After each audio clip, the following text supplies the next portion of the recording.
সবাইকে স্বাগত জানাচ্ছি আমাদের হাতে থাকা সর্বশেষ আন্তর্জাতিক সংবাদ ও বিশ্লেষণে। আপনাদের সাথে আছি আমি আমির হামজা। এটি একটি লাইভ টিভি নিউজ বুলেটিন সরাসরি স্টুডিও থেকে। আসসালামু আলাইকুম প্রিয় দর্শক, আজকের এই মুহূর্তে আমরা যে খবরটি নিয়ে হাজির হয়েছি সেটি কোনো সাধারণ ঘটনা নয়। এটি মধ্যপ্রাচ্যের চলমান সংঘাতকে একেবারে নতুন, ভয়ঙ্কর এবং অনিশ্চিত এক পর্যায়ে নিয়ে গেছে। আপনি যদি ভাবেন পরিস্থিতি ইতিমধ্যেই উত্তপ্ত ছিল, তাহলে এখন আপনাকে প্রস্তুত থাকতে হবে আরও বড় বিস্ফোরণের জন্য। কারণ দুবাইয়ের মতো একটি আন্তর্জাতিকভাবে নিরাপদ, বাণিজ্যিকভাবে অত্যন্ত গুরুত্বপূর্ণ এবং কৌশলগতভাবে সংবেদনশীল অঞ্চলে একটি কুয়েতি তেলবাহী ট্যাঙ্কারে হামলা, এটি কেবল একটি হামলা নয়, এটি একটি সরাসরি বার্তা, একটি শক্তিশালী ভূ-রাজনৈতিক সংকেত। প্রিয় দর্শক, ঘটনাটি কি? দুবাই উপকূলের কাছাকাছি একটি বিশাল কুয়েতি তেলবাহী জাহাজ আল সালমি, যেটি সম্পূর্ণ তেল ভর্তি অবস্থায় ছিল, সেটিকে লক্ষ্য করে ড্রোন হামলা চালানো হয়েছে। এই হামলায় জাহাজে আগুন ধরে যায়, যদিও পরবর্তীতে সেই আগুন নিয়ন্ত্রণে আনা হয়েছে এবং জাহাজে থাকা ২৪ জন নাবিক সবাই নিরাপদে আছেন। কিন্তু এখানেই শেষ নয়, প্রকৃত বিপদ এখনও কাটেনি। কারণ যে কোনো মুহূর্তে এই জাহাজ থেকে তেল লিক হতে পারে, আর যদি তা হয় তাহলে সেটি হবে এক ভয়াবহ পরিবেশগত বিপর্যয়। এখন প্রশ্ন হচ্ছে, এই হামলার রাজনৈতিক অর্থ কি? কেন এই হামলা এখন এবং কার উদ্দেশ্যে এই বার্তা? প্রিয় দর্শক, এখানে আপনাকে পুরো ছবিটা বুঝতে হবে। একদিকে যুক্তরাষ্ট্রের বর্তমান প্রেসিডেন্ট ডোনাল্ড ট্রাম্প সরাসরি হুমকি দিয়েছেন, ইরানের সব তেল স্থাপনা, সব জ্বালানি অবকাঠামো ধ্বংস করে দেওয়া হবে। অন্যদিকে সেই হুমকির কয়েক ঘণ্টার মধ্যেই এই তেলবাহী জাহাজে হামলা। এটা কি কাকতালীয়, নাকি এটি একটি পরিকল্পিত প্রতিক্রিয়া? বিশ্লেষকরা বলছেন এটি একটি স্ট্র্যাটেজিক সিগন্যালিং, অর্থাৎ সরাসরি যুদ্ধ না করে কিন্তু এমন একটি আঘাত করা যাতে পুরো বিশ্ব বুঝতে পারে আমরা পারি এবং আমরা করব। ইরানের বার্তাটি স্পষ্ট, যদি আমাদের তেল, আমাদের জ্বালানি, আমাদের অবকাঠামোতে আঘাত আসে, তাহলে শুধু আমাদের নয়, পুরো উপসাগরীয় অঞ্চলের তেল সরবরাহই ঝুঁকির মুখে পড়বে। প্রিয় দর্শক, এখানে সবচেয়ে গুরুত্বপূর্ণ বিষয় হল এই হামলাটি হয়েছে এমন একটি এলাকায় যাকে বিশ্বে সবচেয়ে নিরাপদ অঞ্চলগুলোর একটি হিসেবে ধরা হয়। দুবাই, যেখানে আইন শৃঙ্খলা অত্যন্ত শক্তিশালী, যেখানে আন্তর্জাতিক ব্যবসা, পর্যটন এবং বিনিয়োগের কেন্দ্র, সেখানে যদি এই ধরনের হামলা হতে পারে তাহলে বার্তাটি স্পষ্ট, কোথাও নিরাপদ নয়। এখন আসুন আমরা সম্ভাব্য পরিণতির দিকে নজর দিই।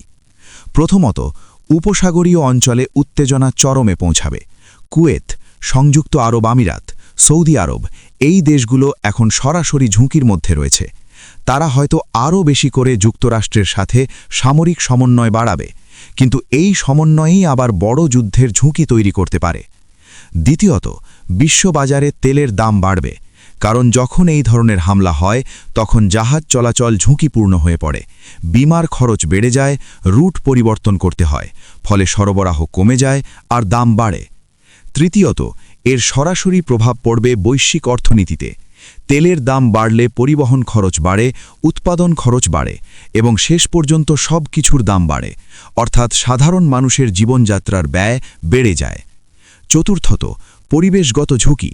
যদি এই জাহাজ থেকে তেল ছড়িয়ে পড়ে তাহলে সমুদ্রের বাস্তুতন্ত্র ধ্বংস হয়ে যেতে পারে। সামুদ্রিক প্রাণী, উপকূলীয় এলাকা সব কিছু মারাত্মক ক্ষতির মুখে পড়বে। পঞ্চমত, এটি সরাসরি যুদ্ধের দিকে নিয়ে যেতে পারে, কারণ যুক্তরাষ্ট্র এবং তার মিত্ররা এই হামলার জবাব দিতে পারে। আর একবার যদি সরাসরি প্রতিশোধ শুরু হয়ে যায় তাহলে সেটি থামানো খুব কঠিন হয়ে যাবে। প্রিয় দর্শক, এখন আমরা আরেকটি গুরুত্বপূর্ণ দিকের দিকে আসি, ইসরায়েলের অভ্যন্তরীণ পরিস্থিতি। ইসরায়েলের পার্লামেন্টে একটি নতুন আইন পাশ হয়েছে, যা ইতিমধ্যেই আন্তর্জাতিকভাবে ব্যাপক সমালোচনার মুখে পড়েছে। এই আইনে বলা হয়েছে, যদি কোনো ফিলিস্তিনি কোনো ইসরায়েলিকে হত্যা করে তাহলে তাকে দ্রুত বিচারের মাধ্যমে মৃত্যুদণ্ড দেওয়া হবে, কিন্তু যদি কোনো ইসরায়েলি কোনো ফিলিস্তিনিকে হত্যা করে তাহলে এই আইন প্রযোজ্য হবে না। এখানে প্রশ্ন উঠছে, এটি কি ন্যায়বিচার নাকি এটি একটি বৈষম্যমূলক আইন? প্রিয় দর্শক, এই আইনের পক্ষে যারা আছেন তারা বলছেন এটি সুরক্ষার জন্য প্রয়োজনীয়, কিন্তু মানবাধিকার সংগঠনগুলো বলছে এটি আন্তর্জাতিক আইনের লঙ্ঘন এবং এটি একটি বিপজ্জনক নজির। সবচেয়ে বিতর্কিত বিষয় হল এই আইন পাশ হওয়ার পর কিছু নেতা প্রকাশ্যে উদযাপন করেছেন, এমনকি পার্লামেন্টের ভিতরেই আনন্দ উৎসবের দৃশ্য দেখা গেছে। এটি শুধু একটি আইন নয়, এটি একটি মানসিকতার প্রতিফলন, একটি বার্তা যা পুরো অঞ্চলে আরও ক্ষোভ, আরও উত্তেজনা সৃষ্টি করতে পারে। প্রিয় দর্শক, এখন আমরা মানবিক দিকটি দেখি। ফিলিস্তিনের শিশুদের অবস্থা, এটি শুধু একটি পরিসংখ্যান নয়, এটি একটি বাস্তবতা। ছোট ছোট শিশুরা প্রতিদিন সহিংসা দেখছে, মৃত্যু দেখছে, ধ্বংস দেখছে। তাদের খেলার ধরন বদলে গেছে। তারা এখন খেলছে হাসপাতাল বা দাফন খেলা, যেখানে পুতুলকে স্ট্রেচারে তুলে নেওয়া হচ্ছে। এটি কেবল একটি দৃশ্য নয়, এটি একটি জনমের মানসিক ট্রমার প্রতিফলন। আরেকটি দৃশ্য, একটি শিশু পানির ট্যাঙ্কারের পেছনে দৌড়াচ্ছে। কেন? কারণ তার কাছে পানির এক ফোঁটাও নেই। প্রিয় দর্শক, এই বাস্তবতা আমাদের চোখে আঙুল দিয়ে দেখিয়ে দেয়, যুদ্ধ শুধু সীমান্তে হয় না, এটি মানুষের জীবনে, তাদের দৈনন্দিন অস্তিত্বে আঘাত হানে। এখন প্রশ্ন, এই পরিস্থিতি কোথায় গিয়ে থামবে? একদিকে শক্তিশালী রাষ্ট্রগুলো তাদের স্বার্থ নিয়ে এগোচ্ছে, অন্যদিকে সাধারণ মানুষ, যারা এই সংঘাতের কোনো অংশ নয়, তারাই সবচেয়ে বেশি ভুক্তভোগী। যুক্তরাষ্ট্রের ভিতরেও এখন প্রশ্ন উঠছে। বিশ্লেষকরা বলছেন এই যুদ্ধের খরচ দিনে বিলিয়ন ডলারে পৌঁছেছে।